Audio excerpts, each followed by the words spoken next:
is up, guys? Nintenjoel here once again, and it is time, finally, for another pickup video. I know it has been forever. It's been since July. This video is going to be super, unedited, just straightforward. I might edit out a few ums or pauses or something like that, but no gameplay footage. We're just showing off pickups. I've just been going through a lot lately, and I shouldn't say short on time. I have plenty of time off with my job, but because I work such long hours, but I just haven't been motivated to do this, and I don't know why. And what's crazy is it's not like I haven't been picking up video games. I am no joke behind by about 5 episodes of pickups, and that's 15 games per episode, so do the math. It's a lot of games. I've picked up a lot since whenever I did the last video, plus there was pickups left over from before that as well, so it's a ton. I'm going to try to knock them out. You'll probably get like one per week if you're lucky. We'll see how I feel, but right now, we're going to get into it. First of all, we're going to show something that you're going to be like, what the hell? Last time I checked, you didn't collect N64, but here we are. Got Shadowgate 64. This is a game I've always wanted to get. I love Shadowgate on Nintendo. It's just a really fun point-and-click adventure, dark atmosphere, and this is more of the same, just with better graphics and, all kinds of new stuff, and it's really fun. I actually played this as soon as I got it. I got an N64 not that long ago, again, and I've gotten a couple games, but yeah, Shadowgate 64 was definitely one that was on my radar for a while, and I got a good price from it from Game Swap, not Stop. Moving on, I believe I got this also from GameSwap. This is Atelier Rorona, The Alchemist of Arland on PS3. This is a complete in-box copy, and I'm going to say this so many times in this episode, I haven't played this. You're going to get used to hearing that for the next several episodes. I have been gaming, but I've been gaming on just a few games. I've been playing a ton of Vampire Survivors. That's my whole thing lately. But yeah, I've only been playing a few games here and there. It's just been a weird time for me, so a lot of these games, although I've been collecting, I haven't been playing as much, but I can't feel bad about that because I am also a collector, not just a game player. I do collect, and I love collecting and adding games to my shelf, and knowing that I have these games to play later on or whenever I feel like it. And this is another one. I haven't even unwrapped this. I don't remember why I got a European edition of this. I think it was super, super cheap, but this is the day one edition of Empire of Sin, which is like a gangster... It's like a gangsterish kind of tactical RPG, and it looks really good. I just haven't really gotten around to it yet. Like I said, I'm only playing a few games. Played a ton of Sandland. I played a ton of Vampire Survivors. Right now I'm playing Dragon Quest III Remake. I was playing Tokyo Xanadu for a while. I was playing just all kinds of stuff. But beating games lately has just not been the thing, and therefore I haven't been moving on to my backlog as much as I should. Fallen Legion, this is a second Fallen Legion game that I have. Sins of an Empire, I got this for super cheap. I feel like I just got this on eBay. I had heard about it, and I already had a Fallen Legion game that I liked playing before, and this is a limited run game, number 108. But it looks really cool. I definitely like the Fallen Legion series so far, so I got it. I mean, I swear this is like 15 bucks, so if you guys are looking for an RPG to get into, there you go. Super cheap. This one, I honestly don't even know when I'm going to play this. It's not even something I would normally pick up, but this was like 10 bucks. No, I think it was $12.50. This is at GameStop, and I just couldn't pass it up. It's Yuri Kill, which is an NIS game, and it's a shoot 'em up. It looks like a bullet hell shoot 'em up, which I am not good at all. I do like them, but yeah, we'll see. Oh my god, the receipt's in here. Let's see, I got Yuri Kill for $12.34, 1, 2, 3, 4. Same day I got Unicorn Overlord brand new for 60 bucks. And what's funny is another game, the next game, so funny. I can't believe I opened that up and this was in here, but next game is Shin Megami Tensei 3 Nocturne, and I got this brand new at GameStop for $9.49. Did I need it? No, I have this on Switch, but a sealed Shin Megami Tensei game for less than $10, I mean, I don't know why I couldn't pass on it, but I couldn't pass on it. So, then we've got the last PS5 game, I should say the only PS5 game. This is Sandland. I put a ton of hours into this. I haven't beaten it yet. I'm probably more than halfway through it. And I just got kind of overwhelmed with all the choices. But Sandland is a really crazy open world game. This is literally the creator of Dragon Ball Z and Dragon Quest, his last game.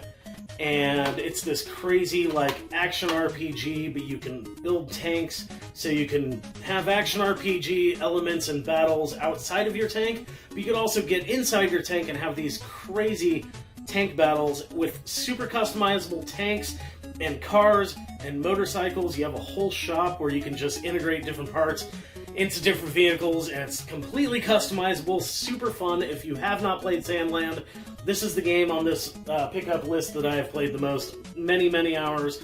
So much fun. Cannot recommend enough. I need to finish this game. But yeah, Sandland, get it. It's worth every penny, whatever it goes for these days. And then we've got a big old stack of Switch games. Like I said, sorry there's no footage, but you know, I haven't played most of these. This one's still sealed. By the way, if you're watching, you like what you're watching, you want to see more pickups, subscribe, please. That'd be amazing. Like the video. That'd be cool as hell. And if you like the video, you know, leave a comment. If you didn't like the video, leave a comment. You know, let me know what you think. Front Mission 2. This is a Japanese edition. I don't remember if this is actually released in North America or if this was released in Euro regions. I'm not sure, but this is the Japanese Front Mission 2. Tactical RPG combat, but it's with mechs, very customizable mechs. Funny, we're talking about super customizable stuff right after Sandland, but yeah, a little bit of a close-knitness there with what you can do in both games. There's tons of customization, but this one's a tactical RPG, and it's got great story and stuff. I haven't actually played this version, still sealed, but yeah, and I've got the first one as well. And from what I understand, they're going to be redoing Front Mission 3 as well, which came out for PlayStation 1. Good on them. Love the Front Mission series. If you like tactical RPGs and you like robots that you can customize, I mean, you want this game. Next up, now this is a funny one. I have not played this, Getsu Fumiden Undying Moon. However, this comes with the original version on Famicom, which is amazing, and I have played that. Not only have I played it, but I own the cartridge that's actually behind the camera. But Getsu Fumiden is a badass, like, side-scrolling RPG, not unlike something like Zelda 2, but very Japanese. There's stores, there's an overhead world, there's all kinds of crazy shit. This one is a complete remake, reimagining, and it looks like it's an action RPG as well, but there's like all kinds of different moves and all kinds of crazy shit. It's funny, I wanted this game forever, and then I got it a while ago, and I still haven't played it. But here it is. It's there, you know, for when I want to play it. And then we've got, you know, it's funny because we started with Shadowgate 64 because I love those old point-and-click adventures, and this is exactly what this is, apparently, but in a new era. This is Virtuaverse, and this is a really cool limited run game that I've been wanting for a little while. It's a point-and-click adventure, and it's very cyberpunk, and it just looks cool as hell. I got this not horribly long ago. I mean, I'm pretty behind on my pickups, so I've had it for a few months at least, but still sealed.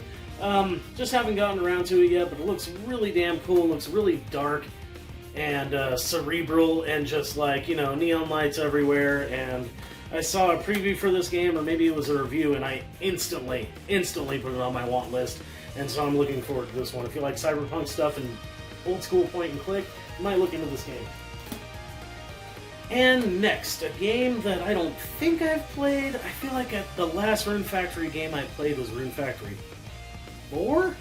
Maybe it was 3, I don't know, but I have Rune Factory 5, and I'm not gonna lie, I have no idea where I got this from. I have no idea. I must have got it a while ago. Cool inner art, that's neat. But, yeah, I don't remember where I got this from, or how much, or whatever. I don't think I've played this one yet. I think the last one I played was 4. But Rune Factory 5 looks cool. Farming, battling, RPGs, cozy. You know the drill.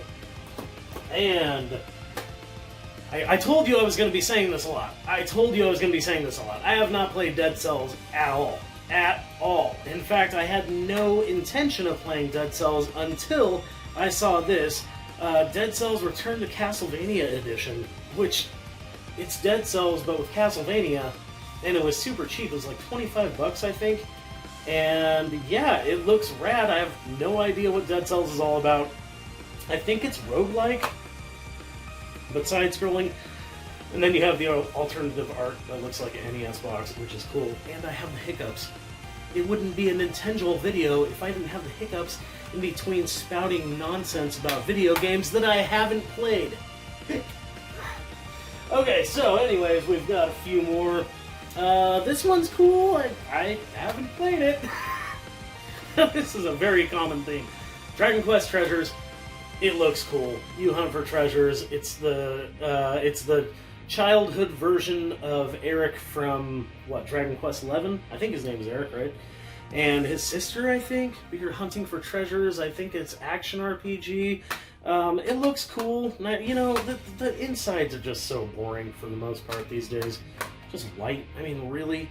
But yeah, it looks cool. Have you guys played this game? Because I don't know much about it. I just collect everything Dragon Quest. So I, of course, got it. And that's the same story with this one as well, which is still sealed. This came from Play Asia, if I remember correctly. Yes, it did. And this is kind of an expensive game, but this is an action RPG. And it's Infinity Strash, Dragon Quest, The Adventure of Dai. This is an action RPG of a beloved franchise that's always been turn-based, but it looks really cool. And again, you know, you guys can crucify me in the comments. It's fine. I don't mind. I crucify myself every day for just, like, having this giant backlog of games. Those aren't games. A giant backlog of games and, like, not playing them. But I love collecting, too. I really do love collecting as well, and knowing that they're there for my collection. Because, you know, like a game like this, one day, this might be worth a ton of money. Try finding Infinity Strash in 5 years. Let's see what fucking happens. Alright, last game, and I have played this one. Really cool. Actually, this is funny. This was the oldest game on my Switch want list. In other words, my Switch want list, like going from top to bottom, it was literally the first one I typed out. This has been on my want list for probably years. Not even probably. I'd say probably a few years. But it is I Am Setsuna, and it is not the North American version, but I didn't care. I got a really good price for this, and it's in English.